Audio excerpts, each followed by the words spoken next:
आ गए तुम। मैं तुम्हारा इंतजार कर रही थी।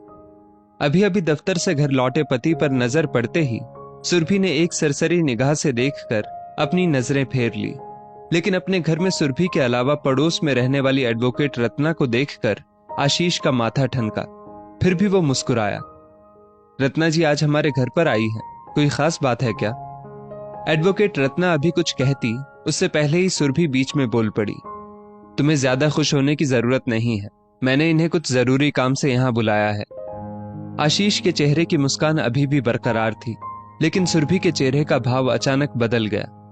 तुम ज्यादा भोले मत बनो, मुझे तुम्हारे एक्स्ट्रा मैरिटल अफेयर के बारे में पता चल चुका है। ये तुम कैसी बातें कर रही हो सुरभि? कुछ तो लिहाज करो। घर में हम दोनों के अलावा फिलहाल कोई तीसरा भी मौजूद है। हाँ, मुझे तुमसे ये बात रत्ना जी की मौजूदगी में ही करनी थी, इसलिए तो मैंने इन्हें यहाँ बुलाया है। और वैसे भी ये तो खुद ही एक गवाह है तुम्हारी रंगरलियों की। आखिर बात क्या है ये तो बताओ। तुम मेरे ऊपर इतना बड़ा इल्जाम लगाए जा रही हो और मैं बर्दाश्त कर रहा हूं। अपने घर के दरवाजे पर खड़ा आशीष चेहरे पर दुख और आंखों में असमंजस की स्थिति लिए सुरभि की ओर देख रहा था, लेकिन सुरभि उसे लगातार सुनाए जा रही थी। अब जब तुम पकड़े गए हो तो अपनी सफाई में क्या कहोगे? यही ना कि तुम एक पारिवारिक आदमी हो, ऐसी वैसी बातों से तुम्हारा कोई लेना देना नहीं है। हाँ सुरभि, सच्चाई भी तो यही है। लेकिन आज अभी कुछ देर पहले मैं बाजार गई थी और रत्ना जी भी वहीं उसी कॉस्मेटिक की दुकान पर मौजूद थी जहां मैं खरीदारी कर रही थी। वहां जो हम दोनों ने देखा वो बताने के लायक नहीं है। ऐसा क्या देख लिया तुमने? आशीष को आश्चर्य हुआ, लेकिन सुरभि आगे बताने लगी।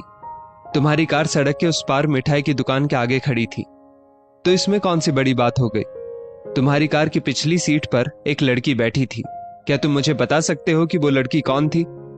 सुरभि की सवालिया निगाहों का सामना करता आशीष कुछ देर के लिए चुप हो गया, लेकिन उसकी चुप्पी देख सुरभि बौखला उठी। बताते क्यों नहीं, कौन थी वो लड़की? सुरभि, मैं तुम्हें बताने ही वाला था, लेकिन ये सब कुछ अचानक इतनी जल्दबाजी में हो गया कि मैं तुम्हें कुछ बता ही नहीं सका। तो अब बता दो। सुरभि ने आशीष के चेहरे पर अपनी नजर गड़ाए रखी। आशीष ने एक नजर वहीं बैठी रत्ना जी की ओर देखा और घर के खुले दरवाजे से अचानक बाहर चला गया। आशीष के पीछे पीछे सुरभि भी दरवाजे तक आई, लेकिन दरवाजे के बाहर का नजारा देखकर वो अवाक रह गई। सुरभि का छोटा भाई नीरज एक लड़की का हाथ थामे बाहर दरवाजे की ओट में खड़ा था। सुरभि ने गौर से देखा तो पल भर में पहचान लिया कि वो वही लड़की थी जिसे अभी कुछ देर पहले उसने बाजार में अपने पति आशीष की गाड़ी की पिछली सीट पर बैठे देखा था।